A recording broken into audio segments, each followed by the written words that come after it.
Ito pala guys, nag-change mind ako. Mga jade na lang ang ilagay ko dito. Ayan. At doon yung bulaklak ko. Tapos yun, ilagay ko na rin yun dito. So, ewan ko kung yung sinundan ko, nag-try ditong mag-garden. Tapos, umalis at hindi natapos. So, itong mga blocks na ito, siguro, ang pagkakaisip ko ay para hindi nga yung dirt hindi mapunta doon kasi malalaki nga ang giwang. Yan. Tapos dito medyo ano siya, nilagyan ko lang ng lupa. May paraan ako dyan guys para hindi pupunta doon ang lupa at hindi maubos dito. Pero hindi ko na ako gagastos ng ganyan at hindi ko alam kung hanggang kailan kami dito eh.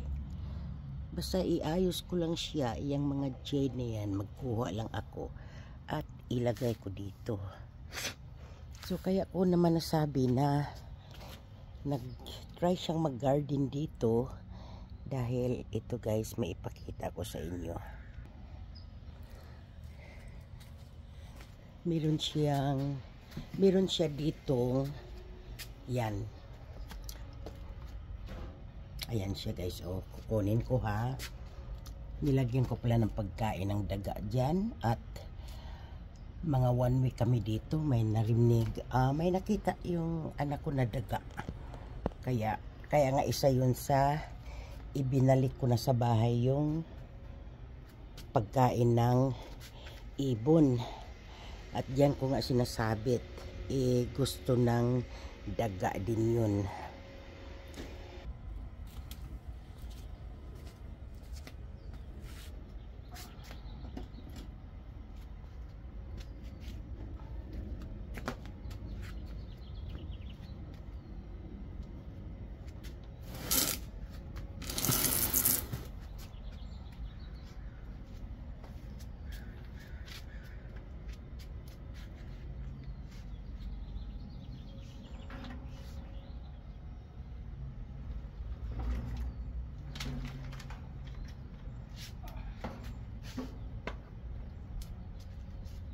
Ito yun siya guys.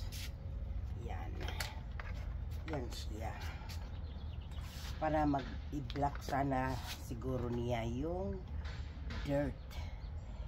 Itong klase na ito, kung mataas ito, pwede doon banda para yung lupa hindi nadadaloy sa kabila.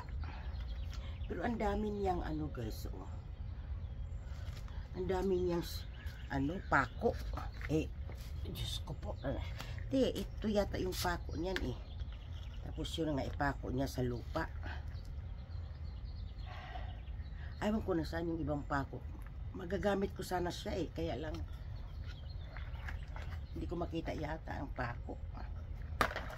So anyways,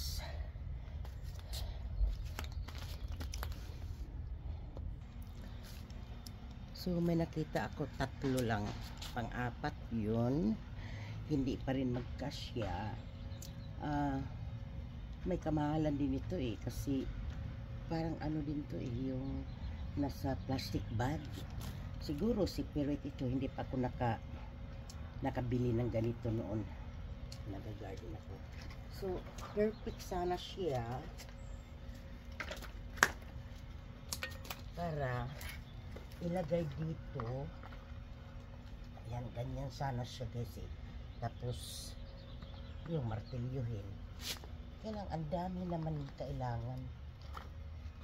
Yan, ganyan sana siya, pero medyo ibaon pa ng konti kahit hindi na, para yung lupa hindi pupunta dito. Pag nagdilig siya, itong mga bato niya hindi rin pupunta doon. Pero itong bato niya guys, wala itong pag-asa. Dahil hindi niya nilagyan ng liner. Yan guys, oh, hindi niya nilagyan ng liners. Kaya pag nagdilig-dilig ka dito, lalo na kung may aso ka, mag-spray ka dito, makikita talaga yung ano. Nababaon na nga yung iba guys eh. Sa lupa, nababaon na siya.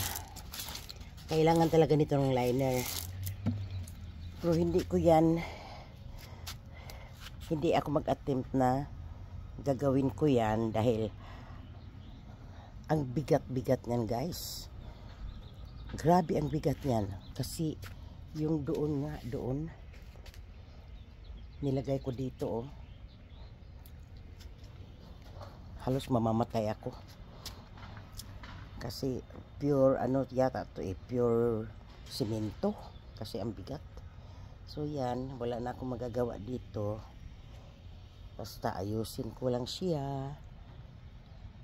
Tapos yun doon, ipagkalat-kalat ko yan dito.